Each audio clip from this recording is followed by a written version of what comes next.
You are driving down the highway, and an 18-wheel tractor trailer is coming up fast behind. You've got to change lanes. You look in the mirror. Is there enough space? And you notice the words on the mirror. Objects in the mirror are closer than they appear. No kidding! It is the same with the Milky Way galaxy. There's another galaxy headed this way, and like the tractor trailer, it's closer than it looks. The Andromeda Galaxy, or M31, as it was labeled originally by Charles Messier in his catalog of 110 fuzzy objects in 1774, is now officially named NGC 122. That's New Galactic Catalog 122. A spiral galaxy larger than the Milky Way, the Andromeda Galaxy is so big and so close that you can see it without a telescope. In fact, it appears with the unaided eye half as wide as the moon. It is estimated that the Andromeda Galaxy contains 1 trillion stars compared with the Milky Way's estimated 400 billion measly stars. To see the Andromeda Galaxy, you must allow your eyes to become dark adapted. This might take about 10 minutes while your pupils dilate to take in as much light as possible. M31 is best seen from late summer through winter when the Great Square of Pegasus, the winged horse, is overhead. Draw a line across the Great Square diagonally upwards from the lower corner star, and then go a little further beyond the square. There it is. But you still won't be able to see how big it is unless you peek at it from the corners of your eyes. If you stare straight at it, the galaxy will tend to fade away. You must use your peripheral vision to see how big the Andromeda Galaxy appears. Peripheral vision, or averted vision, allows you to see light more sensitively at night, but without color. Sailors have used averted vision for centuries to see faint lights out on the ocean or on land. Aristotle used averted vision to observe star cluster M41 in Canis Major, as he described in his book Meteorologica. In a telescopic photograph, the Andromeda Galaxy appears 6 times wider than the moon because with the unaided eye, we can only see the bright center of the galaxy. A telescopic photograph shows how massive M31's spiral arms really are, and this beast of a galaxy is headed our way. We are looking at a future massive collision of galaxies of, well, galactic proportions. When that happens, humanity may need to relocate to another galaxy to inhabit. Perhaps we'll go to the Pinwheel Galaxy and the asterism of the Big Dipper. How do we know the Andromeda Galaxy is moving toward us? With a tool called a spectroscope. After the camera, the spectroscope is the most important attachment to a telescope. Oh, except for the human eye. Our eyes only see light. You don't have this big horse in your eye. You only have the light being reflected by the horse in your eyes. The same with space. We only see the light coming from there. So if we are going to understand space, we need to understand light. And that was not an easy task for astronomers of the 19th century. The invention of the spectroscope was a big breakthrough in understanding light coming to Earth from space. With a spectroscope, astronomers can tell which direction objects in space are moving, as well as which elements are making the light. When you hear an ambulance approaching, you hear the siren getting louder and higher, and when it passes you and goes away, you hear the siren sound get weaker and lower. The change in pitch frequency depends entirely on the motion of the source. This is called the Doppler effect, after Austrian physicist and mathematician Christian Johann Doppler, who first explained the effect in 1842. The ambulance's siren is not changing its volume. The sound waves are being compressed as it is approaching and stretched as the ambulance recedes. The spectroscope shows that light waves show the same Doppler effect as sound waves. They are compressed as the star or galaxy is approaching us and appear stretched when it is receding. Therefore, the light from an approaching galaxy will appear slightly bluer, blue shift, a slight increase in frequency, and the light from a receding galaxy will appear slightly redder than normal, red shift, a slight decrease in the light's frequency. In 1929, Edwin Hubble, after whom the Hubble Space Telescope is named, published his spectroscopic study of 46 galaxies, the light from all but one of which were red shifted, moving away. Hubble's study provided the first evidence that the universe was expanding. The farther away a galaxy was from the Milky Way, the faster it was moving away. This was also the first evidence that the universe began with a Big Bang. The one galaxy whose light was blue shifted, moving towards the Milky Way, was M31, the Andromeda Galaxy, the closest galaxy.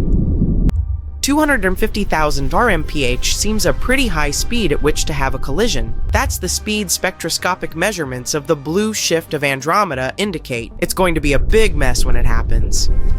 But when is it going to happen? To determine when the two galaxies will collide, we need to determine the distance between them. And for that, we need, boom, supernovas.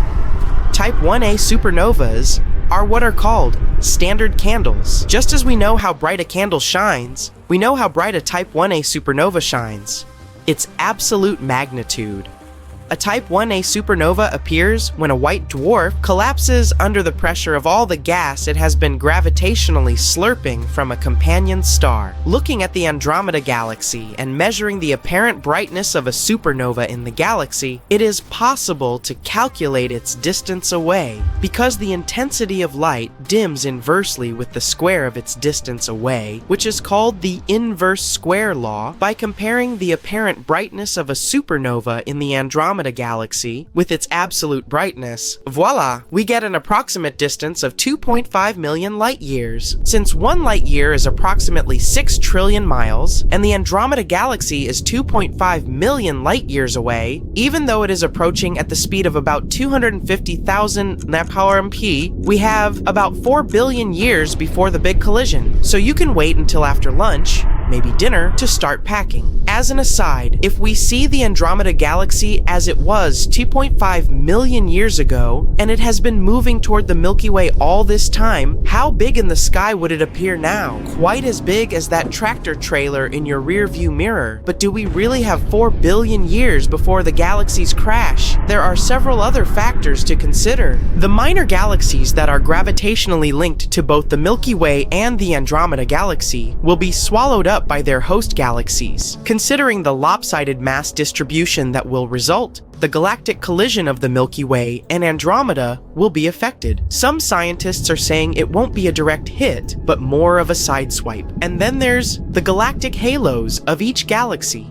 Here's what Project Amiga has found out about the halo of stars and gas surrounding the Andromeda Galaxy. Using the Hubble Space Telescope, researchers were able to observe how the light from bright distant quasars was being absorbed by the mostly invisible gas around the Andromeda Galaxy. Look at the results. Notice M31 in the center. If the same is true of the Milky Way, and there is no reason to think it would be different, then the halos of the two galaxies are touching now. The collision has already begun. There is also a question about what effect the dark matter clouds around each galaxy may have on an impending collision, or are having now. But enough of speculation. In 4 billion years, the sun will have increased brightness on its way to becoming a red giant star, and humans will have already found another galaxy to inhabit. Happy traveling, dear humans. The solar system is full of mysterious objects that come from everywhere.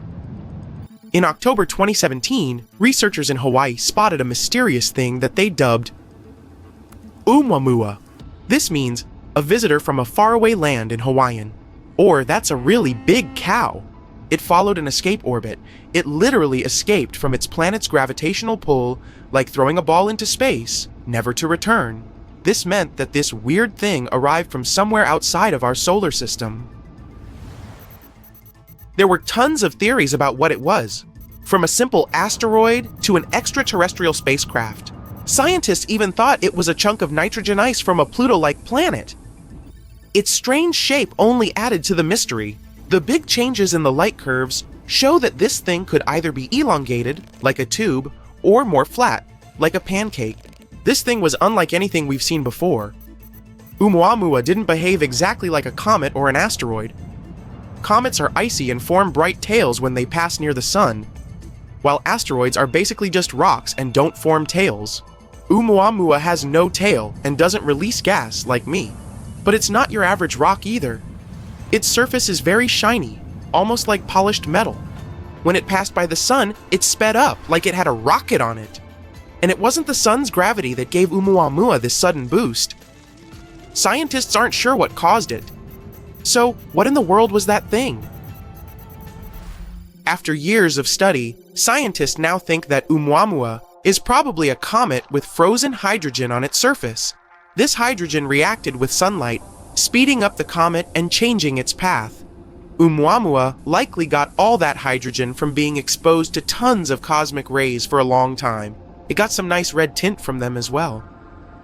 Oumuamua was a visitor from a young, chaotic solar system, where collisions and migrations happen all the time. Such systems often toss many small objects around. It might have been pushed out by a planet like Jupiter, whose gravity is so insanely strong that it can fling huge things into outer space. The same thing often happens with comets here. Oumuamua already left our solar system, although similar objects visit us sometimes, about once per year. To learn more about these mysterious guests, astronomers plan to send a probe to chase Oumuamua. We'll use Earth's and Jupiter's orbits to slingshot it fast enough to catch up with the comet. But some of the unexpected visitors stayed a bit longer. In October 2019, NASA's Hubble Space Telescope took a photo of a bluish comet trailing dust and gas. It was already in the solar system at the time, around 418,429,440 kilometers away from Earth, somewhere between Mars and Jupiter. We saw the glowing dust surrounding it, but we couldn't yet see its nucleus, since it's way too small. Well, small is relative here. This thing is about 975 meters across, which is like the length of 9 football fields. In March 2020, Hubble images showed that a small fragment of the comet broke away from the nucleus. That means that the comet is very active, unlike Oumuamua. As we observed it further, we found out that the nucleus is a loose mix of ice and dust particles. Its surface is also very similar to others, with rough areas and smooth blankets of icy, dusty debris. The comet was discovered by an amateur astronomer, Gennady Borisov, so it got the name Comet 2I Borisov. Comet 2I Borisov. Congratulations! Scientists quickly confirmed it came to us from outside our solar system. And this thing sure was an enthusiastic tourist. It traveled at a breakneck speed of about 177,028 kilometers per hour. That's fast enough to circle the Earth 4 times in just 1 hour. This visit was fascinating for several reasons. Most comets in our solar system come from the Kuiper Belt, or the Oort cloud. The Kuiper Belt is a region of space beyond the orbit of Neptune. It's like a big, distant ring around the Sun, filled with many small, icy objects. All of them are ancient leftover pieces from the time when our solar system was still very young. The Oort cloud is much farther. It's like a giant bubble around the solar system, also filled with super old icy objects. Most long-period comets come from there. But where did the Comet 2I Borisov come from? We still don't know for sure. Scientists say that it likely formed in another star system, which could be either younger or older than our solar system. Would be weird if there was a third option, NASA. Anyway, it might have been kicked out from its home system, just like Oumuamua. Although Comet 2I Borisov is too small to hold onto its own atmosphere, it developed a coma when it approached the Sun. Coma is a funny name for that beautiful glowing cloud of gas and dust that surrounds the comet's nucleus. It forms when the Sun's heat causes the comet's ice to vaporize, releasing dust and gas into space. This one was friendlier than Oumuamua and gave us some more time to study it. As a result, we learned more about its cool, unique traits. For example, it had never interacted with another star. But unfortunately, Borisov had to leave too. Now, it's on a path that will take it back into interstellar space. However, there are many more visitors to come, and you might have heard of this one. The Great Comet of 1996. That's what we called the Comet Hyakutake. Hyakutake. It was also named after the astronomer who discovered it, Yuji Hyakutake. In a beautiful coincidence, it was discovered on New Year's Eve. On March 25, 1996, this thing passed by incredibly close to Earth. Only about 0.1 astronomical units away, a bit farther than the Moon. It passed over the North Pole. This made it one of the closest comet encounters in 200 years. It was visible worldwide, and it looked very bright and beautiful in the sky, stretching widely. And it didn't stay for one night only. It got more and more visible during March, becoming one of the brightest objects in the night sky by the end of the month. The comet only fully faded by the end of May. It's a long-period comet, which means it takes hundreds of years to orbit the Sun. The last time it visited was about 17,000 years ago, and now its orbital period increased to 70,000 years. But don't be upset. There are other comets that will brighten our days and nights. Besides, some space objects prefer to stay around for longer. There's this asteroid with a multisyllabic name, Ka-e-pau-ka-a-vela, that to pronounce is above my pay grade. This name in Hawaiian means the mischievous one of Jupiter. Luckily, scientists had mercy on us and dubbed it BZ. Hey, speaking for all the other narrators, thank you. It's a small asteroid, only about 2.9 kilometers in diameter. You can guess from the name that it shares an orbit with Jupiter. But there's a cool catch. The asteroid moves in the opposite direction, which is known as a retrograde orbit. The unusual asteroid was discovered on November 2014. It orbits the Sun for about 11 years and 8 months, sometimes passing inside and outside Jupiter's orbit. It's been this way for at least 1 million years, and it will remain so for about 1 million more. But why does it move so unusually? BZ might actually be an interstellar immigrant. Perhaps it passed by our solar system about 4.5 billion years ago, around the time when the Sun was just forming. Then it got captured by gravity, but saved its opposite orbit. Or maybe it came from the Oort cloud.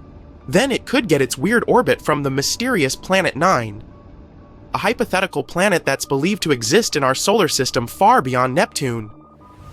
In any case, this asteroid gives us more insight into the history of the solar system and how organic materials can travel to us from outer space. At any given time, there are thousands of objects in our solar system that come from outer space. They stay here for different lengths of time, but sometimes we get lucky, and they end up teaching us a lot about interstellar space. Hey there, Earthling! If you think you're special because you live on the only habitable planet out there, think again.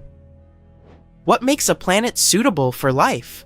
A whole bunch of factors like the planet itself, its neighbors, and the star it orbits. A habitable planet is basically one that can sustain life with things like access to water, energy sources, and nutrients. Earth, for example, is in the sweet spot known as the habitable zone, where it can have liquid water on its surface. But just being in this zone doesn't automatically mean a planet is habitable. Factors like crazy levels of radiation can make a planet uninhabitable, even if it has the right temperature. So, the bottom line is, we need water, something to orbit, and a set of nutrients of chemical origin that can be found in Mendelev's periodic table of the elements, or those funky snacks you buy. Look at this exoplanet called K2-18b. The term exoplanet doesn't mean that it's exotic. It just states that this planet is located outside the solar system. Most planets need to orbit something, unless we're talking about rogue planets that are basically planet-sized things, floating around in space, but not orbiting around any star or brown dwarf. Instead of our Sun, K2-18b orbits a red dwarf called K2-18. It's not your average star you can see with the unaided eye in the night sky. This one is hard to observe because of its low luminosity. K2-18b is indeed a planet far, far away. It's located 38 parsecs away from Earth. 1 parsec is somewhere around 31 trillion kilometers. You do the math. Hint, lots of zeros. K2-18b is a sub-Neptune, meaning it has a smaller radius than Neptune. However, it's much bigger than our humble abode. It's about 2.6 times the radius of Earth.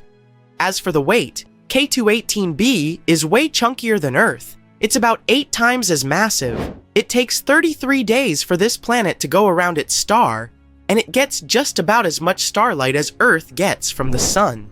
This planet has a light intensity of 1.28 times greater than Earth, and has an equilibrium temperature of 2 degrees Celsius. Nope, it doesn't mean that K2-18b feels like New York in January. It only gives us an idea of the theoretical temperature put there. The planetary equilibrium temperature is basically the temperature a planet would have if it was perfectly balanced in terms of radiation. It's when the amount of heat leaving a planet is the same as the amount of heat coming in. Trillions of miles that set us apart, aren't a problem for potent telescopes such as the Kepler Space Telescope that discovered this planet, and the James Webb Space Telescope that is studying its atmosphere now. In 2019, scientists announced that they found water vapor in the atmosphere of Exoplanet K2-18b, which sparked widespread interest toward this outlandish world. 4 years later, the Webb telescope detected carbon dioxide and methane swirling in the air of this guy. Carbon dioxide is basically our best friend here on Earth. Humans need it to breathe properly and keep our blood pH in check, and plants love the stuff too because it helps them make oxygen through photosynthesis. Obviously, we can't survive without it, without methane either. However, this little gem got some scientists buzzing with excitement even more due to the discovery of some funky dimethyl sulfide gas molecules in its atmosphere. In 2023, scientists from the University of Cambridge spotted carbon-based molecules like methane and carbon dioxide hanging out on K2-18b with the help of JWST. This could mean that this exoplanet might feature a hydrogen-rich atmosphere and a watery surface. There's a potential whiff of dimethyl sulfide, or simply DMS, in the mix. On Earth, this stuff is usually linked to life since it's normally produced by phytoplankton in the oceans. The fact that we're picking up hints of DMS on K2-18b is like finding a golden ticket in a cosmic chocolate bar. Kind of gives you the willies now, doesn't it? Why is DMS so important, you ask? Well, it's a bit of a superhero on our planet, playing a crucial role in the sulfur cycle and even affecting our climate by helping clouds form. And spotting DMS on other planets could be a sign of life similar to ours. Looks like this planet is a nice spot with its not that rough temperature and all the right nutrients to keep us alive. So, what's your take on its overall look? It probably took the planet a good few million years to come together. While things might heat up deep down underground, it shouldn't make a big difference on the surface. Some experts believe it could be home to a water or molten lava ocean with a hydrogen-rich atmosphere, resembling a gas giant like Uranus or Neptune. This one doesn't really match our Earth standards, since our atmosphere is mostly made of nitrogen. If there's an ocean, it's likely under a thick layer of ice and rock, which could mess with the planet's climate. Once things get really hot, the line between the ocean and the sky blurs. We're not totally sure if there's a liquid ocean on K2-18b, and it's tricky to see one from afar. Just looking at the planet's size and weight won't give us the answer. The whole liquid water ocean thing is up in the air. Initially, we thought water in a supercritical state was more likely, but new observations point toward a liquid ocean. Suspicious gases like hydrocarbons and ammonia might be moving from the air into the water if there's an ocean, which could mean no clear line between the sky and the sea. But some experts say a molten rock ocean could be doing the same trick. Others think a gas-rich mini-Neptune setup could explain things too. The Hubble Space Telescope did some snooping and found out that K2-18b is rocking an atmosphere filled with hydrogen. They think there might be some water vapor hanging out there too, but it's a bit of a mystery. Apparently, the James Webb Space Telescope got a peek and saw less than 0.1% water vapor, possibly because the planet has a dry stratosphere vibe going on. As for ammonia, it's nearly non-existent in that distant world. Methane and carbon dioxide seem to be dominant in the atmosphere, making up about 1%. But don't expect to see any other carbon oxides crashing the party. Their concentration is just a guess at this point. The atmosphere of K2-18b is just a small fraction of its total mass, around 6.2%, and it's probably got a similar vibe to Uranus and Neptune. Haze-wise, there's not much going on, and water clouds are a bit of a mystery. They're probably icy, although there's a chance for some liquid water clouds too. Besides water, the atmosphere could also contain some ammonium chloride, sodium sulfide, potassium chloride, and zinc sulfide clouds, depending on what the planet is into. and it seems like things might get a bit turned up high in the atmosphere, with a temperature inversion causing a stratosphere situation. Just your average day in outer space. So far, scientists have come up with several climate models this planet might have. For example, some of them think that there's the same temperature across the whole planet. Unless the planet is spinning super fast, and the temperature difference between the poles and the equator is minor. But these are all speculations at this point.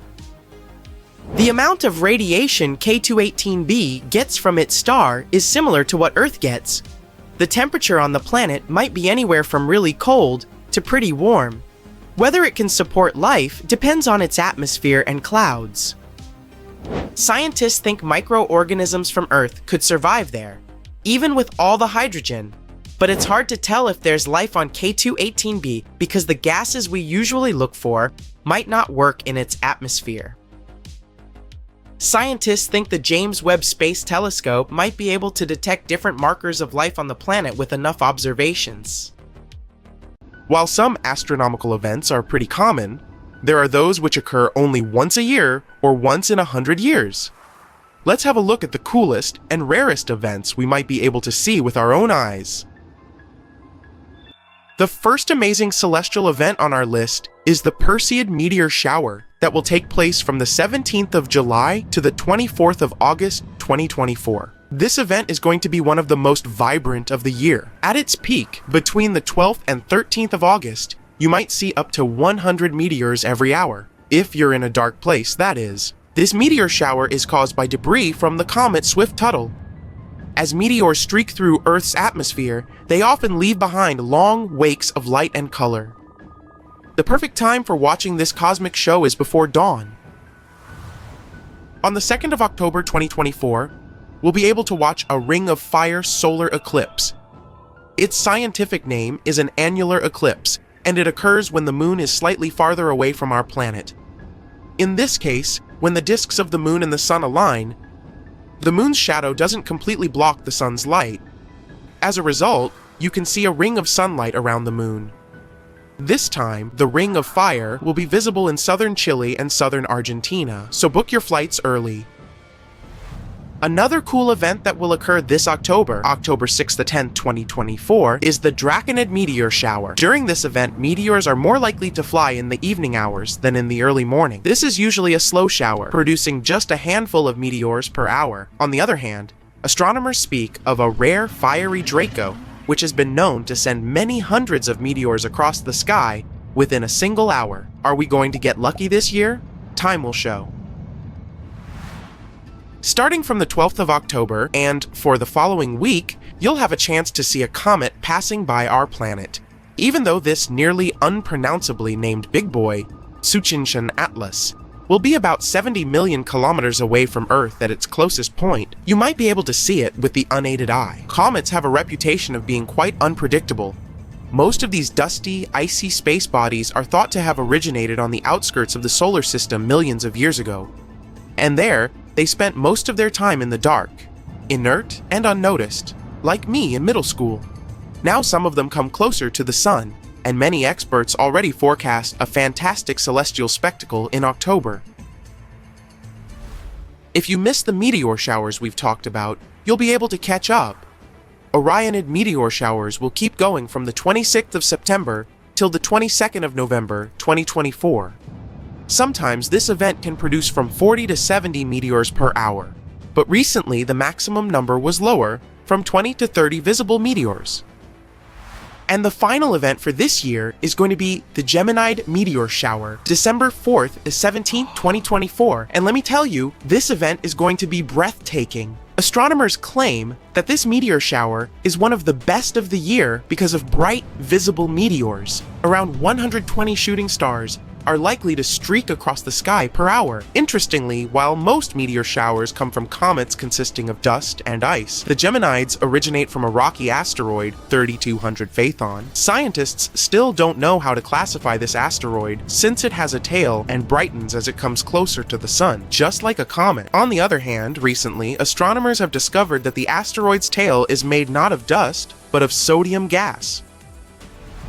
Now, let's travel farther into the future. In 2029, we'll witness the darkest lunar eclipse of the century. A lunar eclipse occurs when our natural satellite completely hides in Earth's shadow. Sometimes, when it happens, the moon can look bright red. Normally, the closer the moon is to the center of the shadow of our planet, the darker the eclipse is. And according to experts, the eclipse on June 26, 2029 will be extremely dark. It will last for about 1 hour and 42 minutes and will be the most visible in South America. So don't forget to book your tickets! A supermoon that is also the second full moon to occur within 1 month is known as a blue supermoon. Such supermoons don't follow a regular schedule and occur every 10 years or so. According to NASA, the next blue supermoons will happen in January and March 2037. 3 years later, in 2040, we'll witness the Parade of Planets, when 5 planets of the solar system, Mercury, Venus, Mars, Jupiter, and Saturn, will line up. Of course, it won't be a perfectly straight line, but it will still be a pretty impressive view. Some planets, like Venus and Jupiter, can be clearly observed even in big cities and with the unaided eye. But during the Parade of Planets, you'll be able to see more, so perhaps it's time to stock up on telescopes. The brightest supermoon of the 21st century will occur in 2052. The thing is, the orbit of our natural satellite isn't perfectly round. The moon follows an elliptical path while traveling around Earth. That's why there are 2 points, the closest to Earth, called the perigee, and the farthest, known as the apogee. On the 6th of December 2052, we'll see a stunning supermoon. Our satellite will be around 356,000 kilometers away from our planet, which is a bit closer than normally.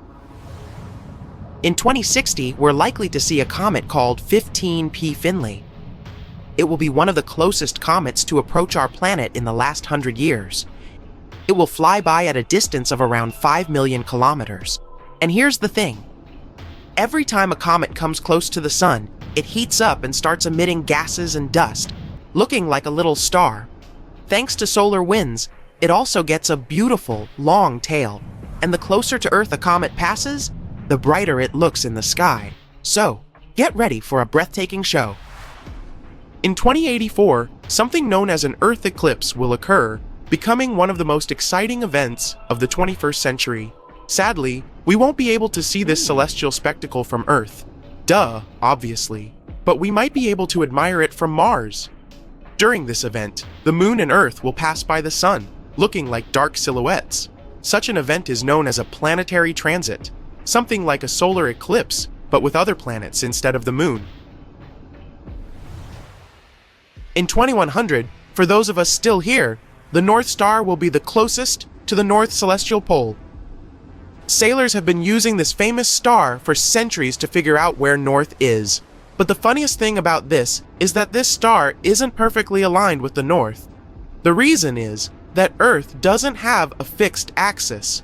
It rotates in space like a giant spinning top in a process called orbital precession. That's why the North Star doesn't remain in the same place in the sky. It moves slowly but steadily. But on the 24th of March 2100, the polar star will finally appear over the true north of our planet. And after that, it will start moving away again, to return 26,000 years later. So, as you can see, it's going to be a truly rare event. Plus, it'll be like a parting gift from the North Star. Since Earth's axis is constantly moving, in around 2,000 years, the North Star will be replaced by another, Gamma Cepheus. So, the close approach in 2100 will be the nearest it will be to our planet in a long, long time. I hope you've made notes of the most interesting astronomical events of the next 100 years. The coolest thing is that to witness most of them, you don't even need to buy a telescope. They're gonna be visible to the unaided eye. Ooh, look at that! Many sci-fi movies can make you believe that everything happening in space is accompanied by some kind of sound effect, which is a totally false misconception. In space, no one will hear you scream. There's no air in space. It's an almost perfect vacuum. And sound waves don't travel through a vacuum. They can't reach your eardrums and make them vibrate, sending signals to your brain. But it's a good thing, especially for astronauts on spacewalks. If not for the quietness of space, they would be constantly overwhelmed by the noise of solar storms. Huge space explosions sure look super impressive. Whether they're scientifically possible or not is another question. Blasts on our home planet look the way they do because of air and gravity. You see, the air functions as an oxidizer, and the outward pressure makes everything fly into the air and then collapse back to the ground. But this process is very different in space, and it looks even cooler. If a blast occurred in space, there would still be some fire despite the lack of air, because some kinds of fuels can act as oxidizers. But it wouldn't be the fire you're imagining now. This cosmic fire would look like an expanding ball of light. It would be a seemingly never-ending process due to microgravity and the lack of air resistance. Nearby spaceships would be in grave danger since the shrapnel would fly outward until something eventually stops it. All comets have beautiful long tails. It's nothing but a popular misconception. In reality, comets are very difficult space bodies to spot. They usually spend large amounts of time far away from stars. There, in the darkness of space, they remain rather inactive and completely frozen. Comets only get tails once they come close to a star. That's when they start warming up. This process makes them form some kind of a cloudy atmosphere, which is called a coma, and a distinctive tail. The tail always points away from the star that influences the comet. It happens because the tail gets blown in the opposite direction by solar radiation and solar winds. That's why the tail can often be in front of the comet, not trailing after it. The inner and outer planets of the solar system are separated by the asteroid belt, a ring of asteroids and other debris and space objects orbiting around the sun. While creating movies about space, filmmakers make sure to somehow use this region. Usually, they show the asteroid belt as an extremely crowded place, with dense clouds of huge rocks you have to skillfully maneuver through to get to the other side. In reality, if you looked outside your spaceship while flying through this region of space, it would feel as if you were looking at the sky from Earth, all because of the ginormous distances in space.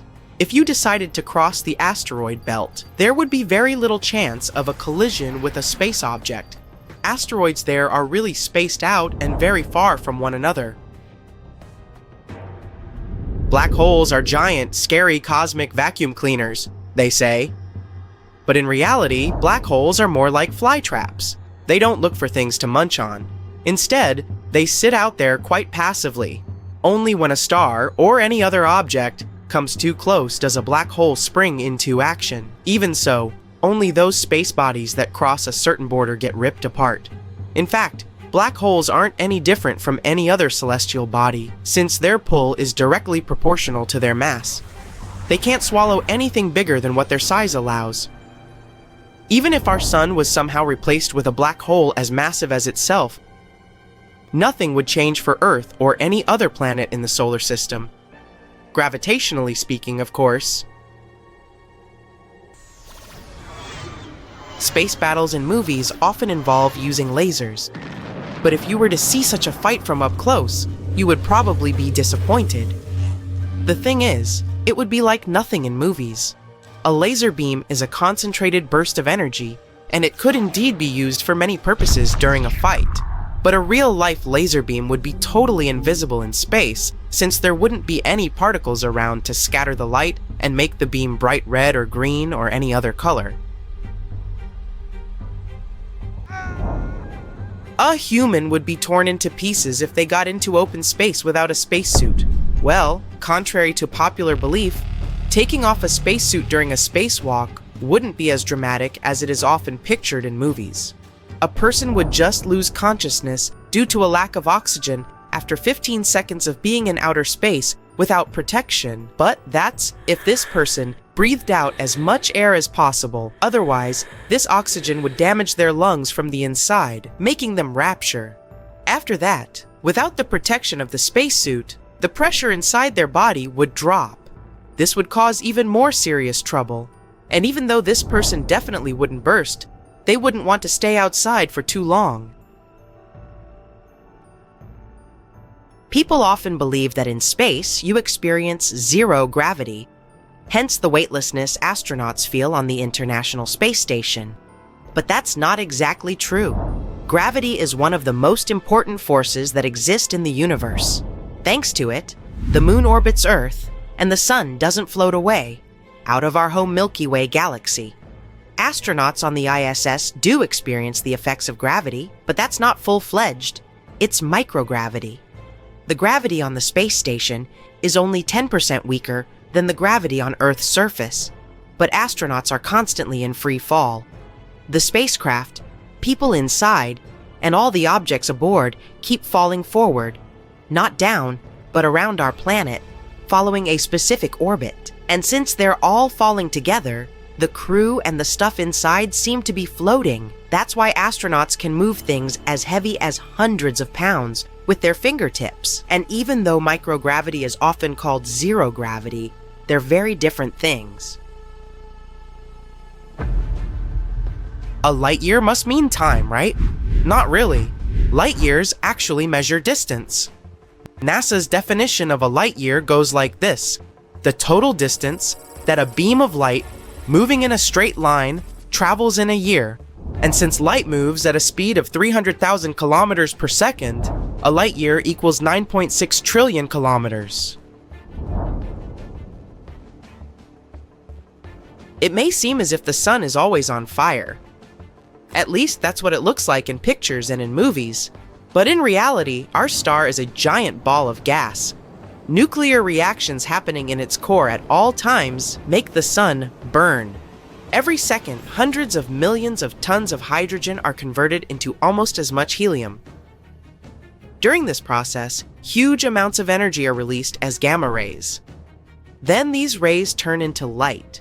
In other words, the sun does emit blinding light and incredible heat, but it's not actually on fire because no oxygen is involved in the process.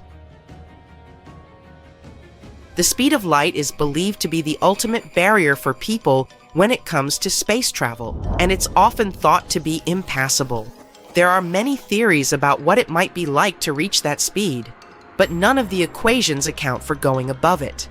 And still, we know that at least one thing in the universe is faster than the speed of light: the rate of its expansion. Yep, the universe is expanding faster than the speed of light, baffling astronomers and casual skywatchers alike. Or at least we can say so in terms of the speed of different objects, like faraway galaxies relative to each other. At the moment, it's not something scientists understand well. The rate of the expansion of the universe is proportional to how far something is too. The farther it is from us, the faster it's moving away. But even though we don't get the mechanics of it yet, we've got our proof, even though it's theoretical so far, that some particles might be able to travel faster than the speed of light. Some scientists think there could be more things out there in space that could challenge this speed barrier. All we need to do is find them. When you explode planets, things get red hot. Atmospheres are stripped away. Stuff is flying apart. Everything collapses. The world becomes brighter than a dozen suns. You squeeze your eyes shut and cover your ears. Your hair stands on end. The sheer power of a cosmic blast is terrifying.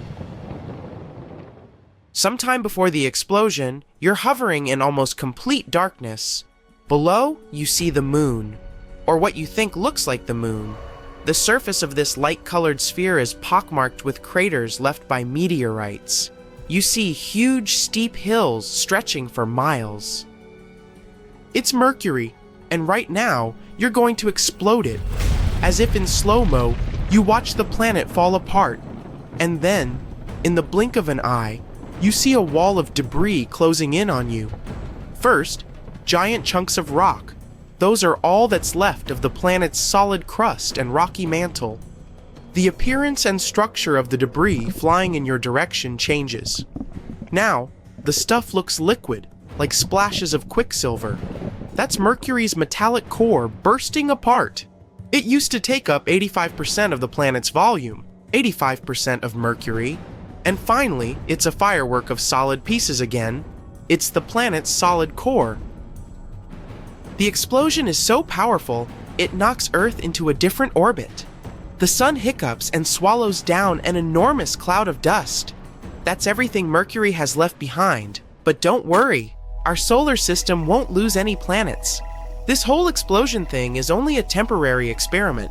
Once you're done watching the show, you press another button, and the planet gets back together, as if you've hit rewind. You approach the next planet on your way. Its surface is hiding under a super dense atmosphere made up of carbon dioxide. If you decided to land on Venus, you'd watch thick clouds of sulfuric acid pass by. You'd see the planet's surface, reddish-brown, dry, and incredibly hot. You'd probably walk across flat, smooth plains covering 2/3 of the planet's surface. You'd gawk at volcanoes littering Venus, all 1/600 of them. Unfortunately, you won't be able to do that because you pressed the button. Boom! Huge chunks of basalt fly away from the center of the explosion. That used to be the planet's 12-mile thick crust, but 12-18 kilo. Then you spot bright, burning meteors flying toward you at incredible speed. Those are chunks of Venus's molten rocky mantle. The fire rain seems endless, maybe because the mantle was 200 miles thick. But that's not the most massive part of the planet. The power of the explosion forces apart Venus's metallic iron core. This core used to be twice as wide as the mantle. You reach a blue marble of your home planet. What will its insides look like scattered in space? From above, Earth looks pretty. 71% of its surface is blue because of all that water, seas and oceans. There are also areas of green, yellow, and brown and white swirls. You press the button. The planet bursts apart in a hailstorm of rocks. They're what's left from Earth's thin crust and much, much thicker mantle. It used to take up nearly 84% of the entire planet's volume, 84% of Earth. You see the rocky rain change into something way more liquid. It's scorching hot iron and nickel that used to make up Earth's outer core. The metals weren't under enough pressure to be solid. The bang is so powerful that it takes apart Earth's inner core. It used to be a solid ball of iron and nickel. After the pieces fly apart, they follow their own orbits around the sun. The most massive chunks crash into the moon, and some travel further and get swallowed by our star. You can't linger. The red planet is waiting for you. The surface of Mars is covered with rusty-colored dust. The thickness of the dust layer varies from area to area, but in most places, it's 7 ft thick. The ground is colored gold, brown, tan, and even greenish. The hue depends on the minerals that make up the soil. The planet's surface is rocky. It's covered with dry lake beds, craters, volcanoes, and canyons. Bang! Mars is a rocky planet. You have to dodge mountain-sized chunks of crust made up of volcanic basalt rock. What you see next looks as if you've blown up huge amounts of soft, rocky toothpaste. That used to be Mars's mantle, composed of oxygen, silicates, and other minerals. And then the flying pieces get solid again. It's the planet's core's turn. It was solid, made mostly of iron, nickel, and sulfur. Billions and trillions of fragments of all sizes, from a small moon to pieces several feet wide, get launched in all directions. But only very few parts have enough momentum to leave the solar system. The whole event slightly changes Earth's orbit, and the temperature on our planet goes up by 18 IF. You leave rocky planets behind and close in on the first gas giant on your way. It's Jupiter. Thick brown, yellow, red, and white clouds hide its surface. They make the planet look colorful and beautifully striped. You hit the button. This time the view is different. Instead of chunks of solid crust, you see jet streams of gas accelerating from the planet's center. It's what used to be Jupiter's atmosphere, made up of hydrogen and helium gas. In no time, the matter hurtling away to space turns liquid. That's hydrogen changing its form under immense atmospheric pressure closer to the center of the planet. A bit later, the liquid is already a mixture of metallic hydrogen and helium. And finally, something solid. It was probably Jupiter's core, 14 to 18 times the mass of Earth. The gas giant's diameter was about 90,000 miles, but the blast lasts no more than half a second. The explosion of Jupiter is so strong it evaporates smaller planets like Mars and Earth. The Sun remains pretty much untouched. It gets hotter and kinda unstable for a bit, but it doesn't last long. The next gas giant on your way is Saturn. At first sight, it looks as if the planet has a surface. The seemingly solid yellowish-brown sphere is surrounded by layers of clouds. Saturn's trademark rings are awesome and colorful. Gray, beige, and tan. They're actually groups of tiny ringlets that are made up of floating chunks of water ice, rocks, and dust. These chunks range in size from specks to massive skyscraper-sized pieces. While orbiting Saturn, they keep colliding, and larger pieces get shattered. You're surprised to see that the rings aren't perfectly round. They have bends caused by the gravitational pull from the nearby moons. 53 of them are confirmed. Titan, an icy world bigger than our moon and even Mercury, is the largest. What you see looks eerily similar to what happened when you exploded Jupiter. There's only one difference. Saturn's rings break apart, sending rocks and ice flying into space at incredible speed. The largest pieces crash with the planet's moons, wiping away the smallest of them. You see streams of gas, mostly hydrogen and helium, with a bit of methane, ammonia, and water. They're moving at breakneck speed away from where the center of the planet used to be. After that, splashes of liquid matter. That's liquid hydrogen that later turns metallic. And finally, the chunks of the solid core made up of rocky materials. You're looking at a beautiful blue-green sphere of ice giant Uranus. The planet gets this unusual hue when the light from the sun gets reflected off the planet's surface. Plus, Uranus's atmosphere is mostly hydrogen and helium, with traces of methane gas that absorb the red light. Anyway, bang! This time, it's massive blobs of ice that are hurtling in your direction first. They used to be the part of the planet's ice mantle that once made up 80% of the planet's volume. But why does this ice look liquid? On Uranus, frozen liquid isn't solid like on Earth. Ice is a hot, dense fluid made up of water, ammonia ice, and methane. It's often called the water-ammonia ocean. After the bizarre ice rain, you see solid pieces of the planet's rocky core. It used to be small, no more than half the Earth's mass. Some of Uranus's moons get pulverized in the explosion, and several even get ejected out of the solar system.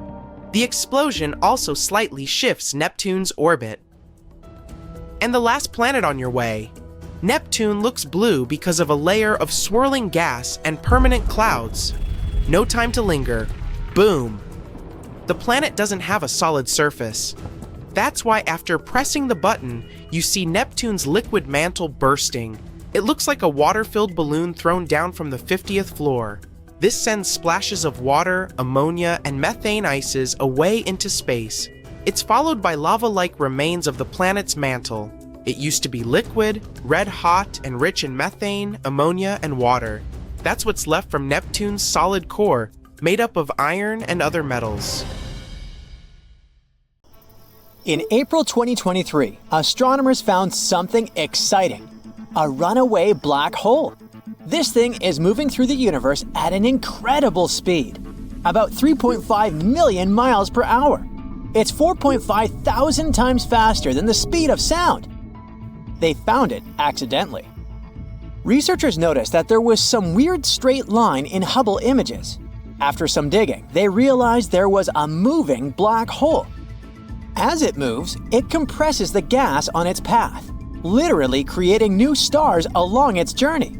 So it's leaving a beautiful, long trail of stars behind it. And when I say long, I mean it. Its tail is 200,000 light-years long, which is like the length of 2 Milky Ways. Turns out one end of this star trail connects to a distant small galaxy. This is probably where the black hole came from.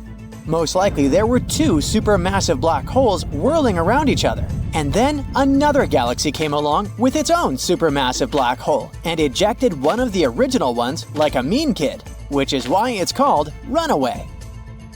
There might be a ninth planet with the very original name, Planet 9, in our solar system. If it exists, it's probably somewhere far beyond Pluto.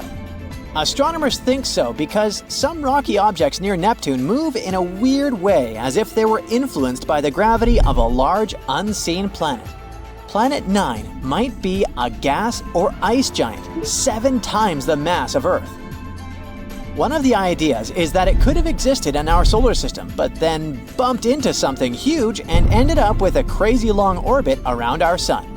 If we actually discover it, it could change our understanding of the solar system. A new telescope is coming soon, equipped with the largest digital camera ever built, and it will start scanning the sky in 2025. Maybe it will finally spot this mysterious planet. Another awesome discovery was made in 2023. The James Webb Space Telescope found over 500 planet-like objects in the Orion Nebula. Some of them are roughly the mass of Jupiter, so they're literally called Jupiter mass binary objects, or jumbos. They just float out there with no stars, and they're not really stars or planets themselves. What's even crazier is that in about 42 pairs of them, the objects are orbiting each other, even though planets aren't supposed to do that. On top of that, such large objects shouldn't form and exist without a star at all. So now, astronomers are trying to explain this. Perhaps jumbos have formed in places where there was enough stuff for big planet-like objects, but not enough for stars? Or maybe all of them were ejected from their star systems for some reason. Who knows? But now we definitely need to study them. The black hole in the center of our galaxy, Sagittarius A star, used to be super weird. Luckily, it didn't run away like that other one, but it was completely crazy in the past. Astronomers found two supermassive structures called the Fermi bubbles and Rosetta bubbles. They spanned about half the width of our entire galaxy, and they've been towering over the Milky Way for over 2 million years now. And scientists think that it's our black hole that created them. It seems like when it was at its peak activity, it had a wild, energetic eruption that lasted about 100,000 years. This event probably left these bubbles. In 2023, the James Webb Space Telescope took a striking, super detailed image of the so-called Herbig-Haro objects. These objects are called Herbig-Haro 46/47. They're basically young stars surrounded by beautiful patches of nebulosity. You can see the stars being surrounded by a disk of material that feeds them as they grow for millions of years. They're located at about 1,470 light-years away, but they're actually not our main topic of discussion. What's much more interesting is this weird thing right below them, a space structure that looks like a question mark. What is this thing? No one knows for sure. It has an orange-red color, which hints that it might be super distant, far from our galaxy, maybe even billions of light-years away.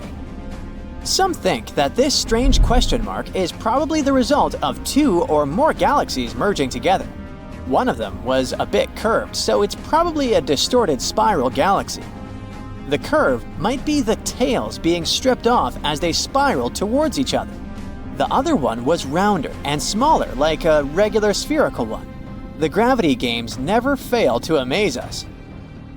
Astronomers started searching for extraterrestrial megastructures. They think that if there's another intelligent civilization out there, they could have built something incredibly huge to power their technology. For example, like Dyson spheres. Hypothetical structures around stars that use the star's energy as fuel. Astronomers analyzed some historical telescope data that detects infrared signals.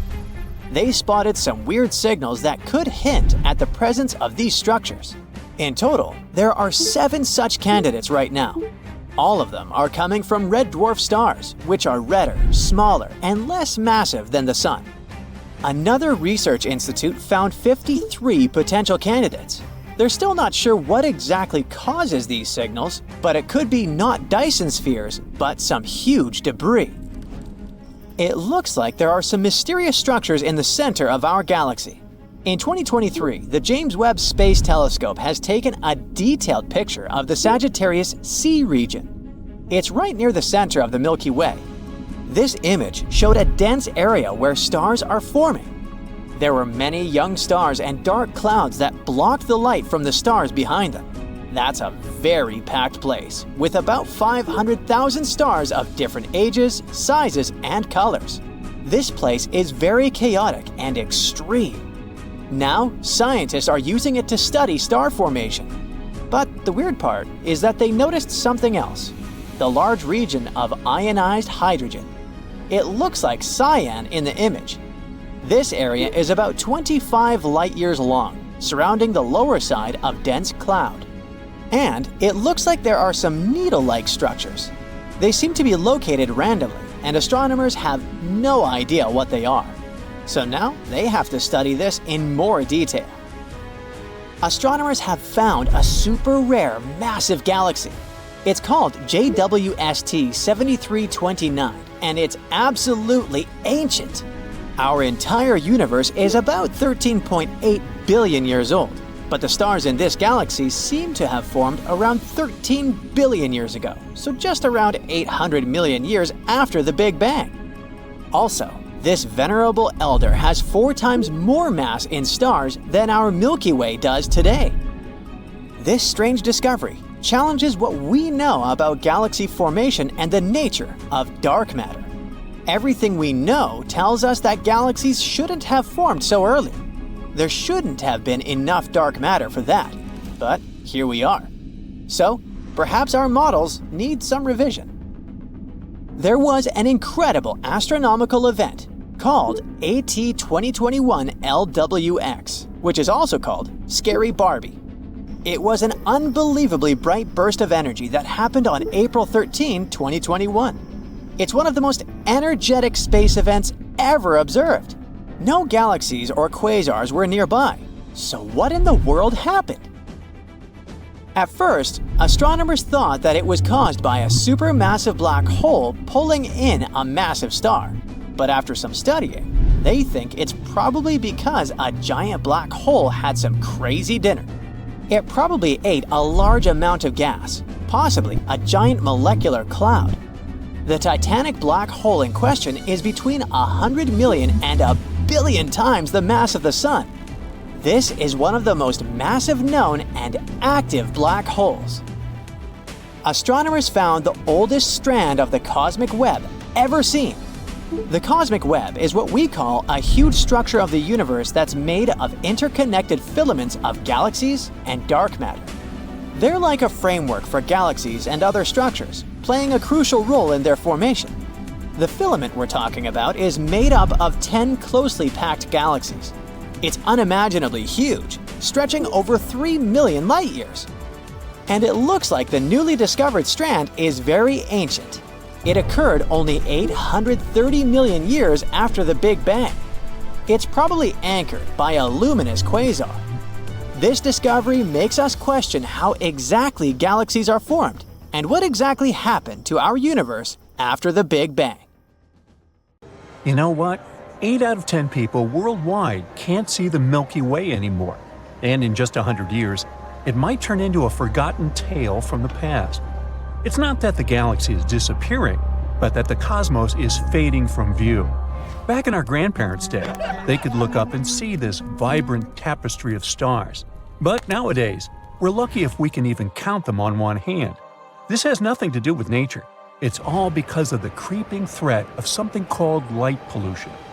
Next time you walk around a big city after dark, take a moment to notice the large number of street lights, neon billboards, and office buildings shining all night long. Those endless city lights create an artificial brightness that competes with the natural glow of the stars. This is light pollution, and it's getting worse. Every year, Earth gets 10% brighter. That means if someone is born today in an area where you can typically see around 250 stars, when they reach 18, they'll only be able to see about 100 of them. Unfortunately, that's already a problem in big cities, where looking up at the stars is becoming something that you can only do in planetariums. It's gotten to a point where, during an earthquake that knocked out the power in Los Angeles in the 90s, many residents called emergency centers to report a massive silvery cloud in the night sky. But what they were actually seeing, perhaps for the first time, was the Milky Way. When you look at Earth from space, you can see vast areas of North America, Europe, the Middle East, and Asia all lit up. Singapore, Qatar, and Kuwait are some of the most light-polluted countries. On the flip side, remote places like Siberia, the Sahara, and the Amazon rainforest are in total darkness. Light pollution shows up in many forms. First, there is glare, like when you're driving and those bright lights literally make your eyes hurt, leaving you very uncomfortable. Then there is clutter, like Times Square with its crazy mishmash of different bright lights all over the place. Light trespass is when light sneaks into places it shouldn't, like a streetlight shining right into your bedroom. And finally, there is over-illumination, which is just using way too much artificial light for no good reason, like keeping all the office lights on throughout the night when no one is even there. All these forms of light pollution aren't just stealing the beauty of the night sky, they're also interfering with astronomical studies. When we rely too heavily on artificial lights, it messes up the work of Earth-based telescopes. And when that equipment can't do their job properly, we end up needing even more expensive space telescopes like Hubble and James Webb. And let's face it, that costs us billions. Turning night into day actually affects all of us, not just astronomers. Nighttime light messes with our sleep schedule and our body's internal clock. This clock keeps things like brain activity, hormone levels, and cell functions on track. So when it's disrupted, it can lead to serious issues like depression, insomnia, heart problems, or worse. One key process that gets messed up is the production of melatonin, a hormone that kicks in when it's dark.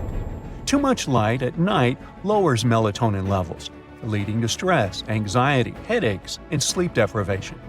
Blue light is the main villain here. You might think that turning on night mode and getting that orange glow in your phone screen is enough, but it's not. Blue light is also present in LED bulbs, the kind we use at home and in city lighting, because they're cheap and energy efficient. My point is that blue light is basically everywhere, and it's a real challenge to avoid it completely. This is also a big part of why we're not entirely sure how bad light pollution is nowadays.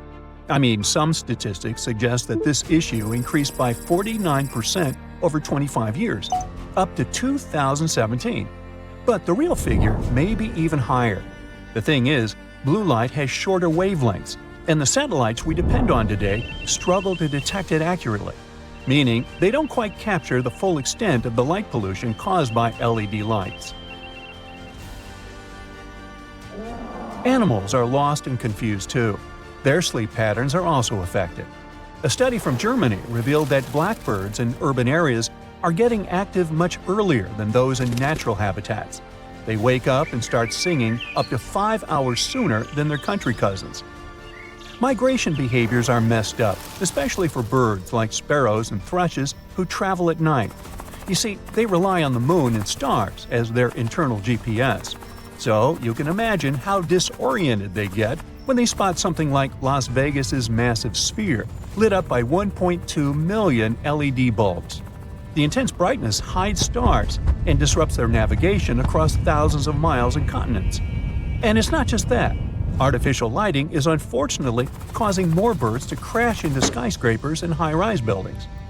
Insects, like mosquitoes, are also affected by light pollution. Yep, they're kind of gross, so it might not bug you if they're attracted to artificial lights and meet their fate. But remember, they're a crucial food source for many animals, like bats or frogs, so disrupting their populations could throw off entire food chains. Nighttime lights are causing problems underwater as well. Marine creatures near brightly lit panels off the Welsh coast are changing their behaviors, and fewer sea squirts and sea bristles are hanging out near those lights. Another example involves sea turtles. They typically lay their eggs on beaches and often return to the same spots for years. But when those beaches are too bright at night, female turtles might become confused and decide not to lay their eggs there. Now, do we really need all this light? It's hard to say. Some people might feel safer at night, while others think the opposite. You see, it's usually the glare that messes up our sight. Here's an example. If there's a super bright lamp blocking our view, say at a gate, we can't see anything but the light. But check this out. If we partially cover the light with our hands, suddenly we can spot an intruder. Wow. What I mean is that more lamps don't always mean more safety.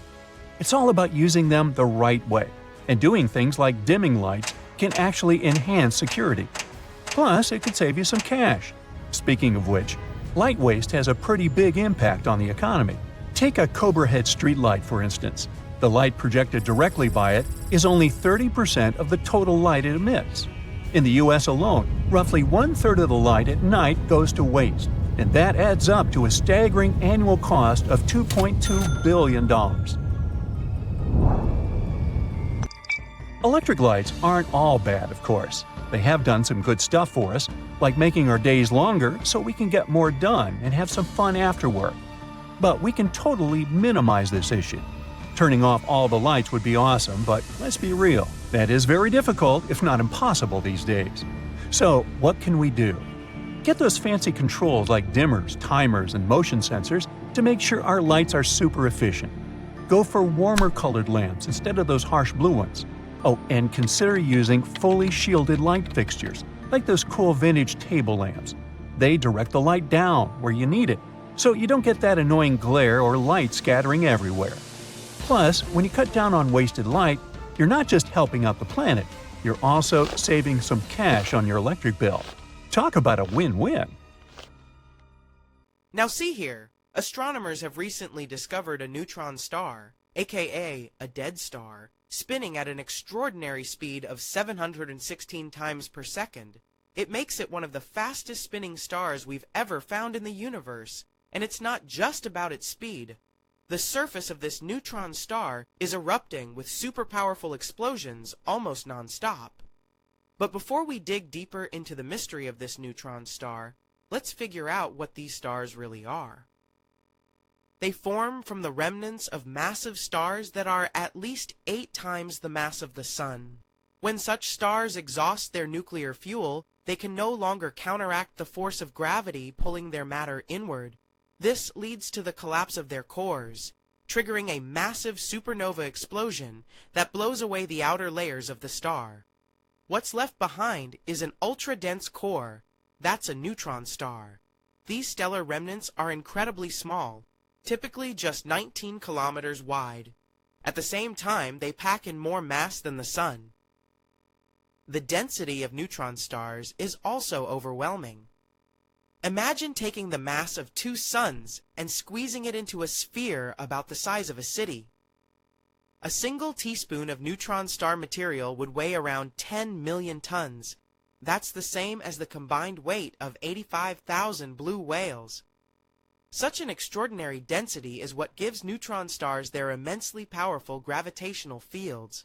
When matter falls onto a neutron star, it accelerates to speeds of millions of miles per hour before slamming into the surface.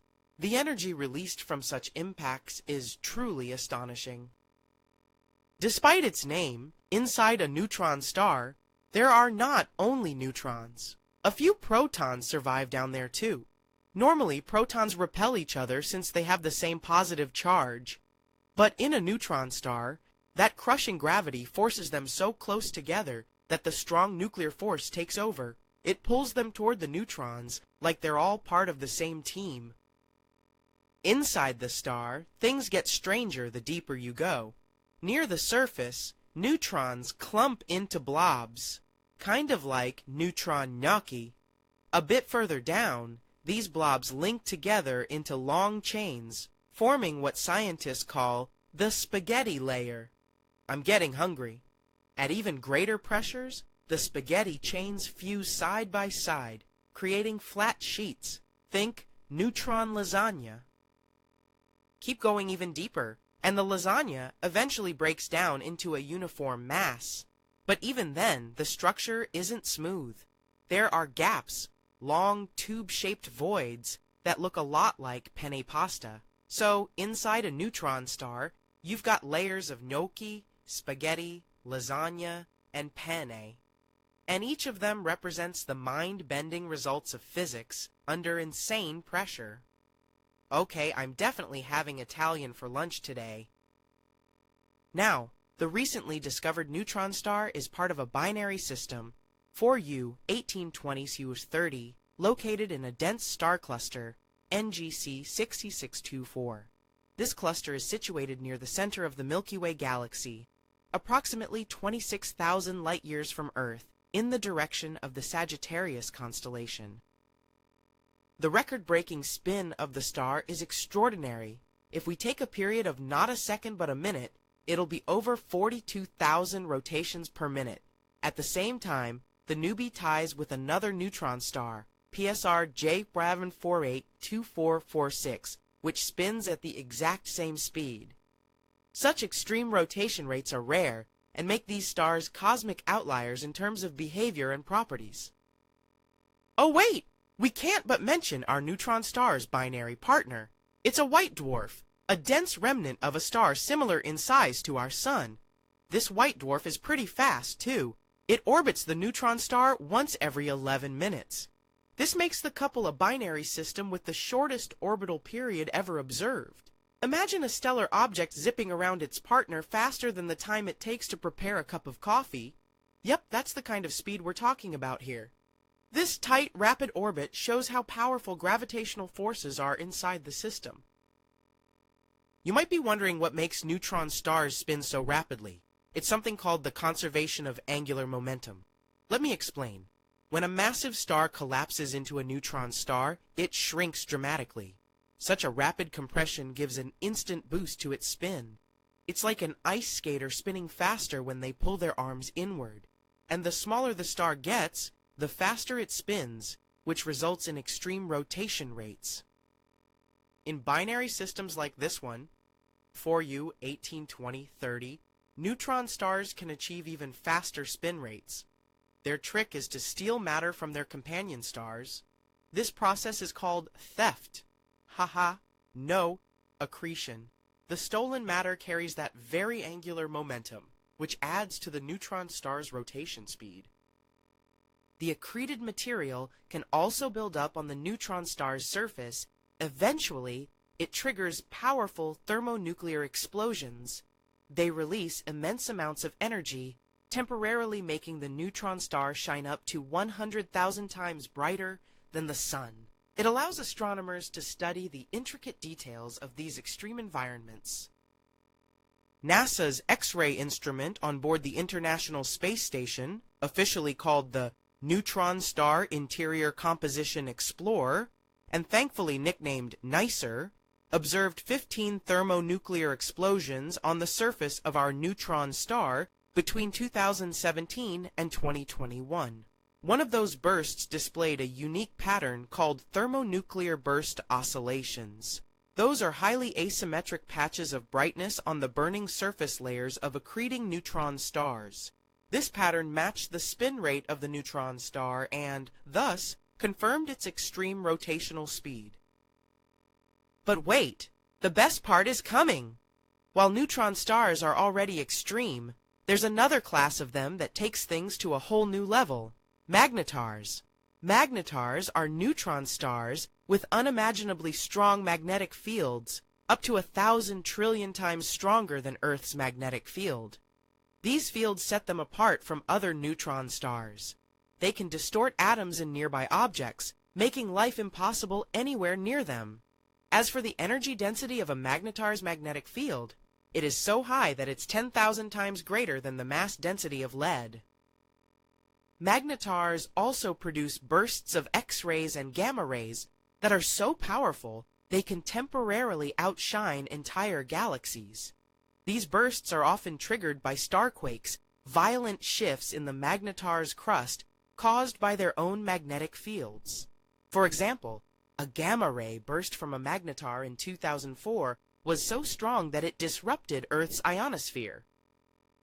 It hit Earth, and it was so intense that several satellites picked it up.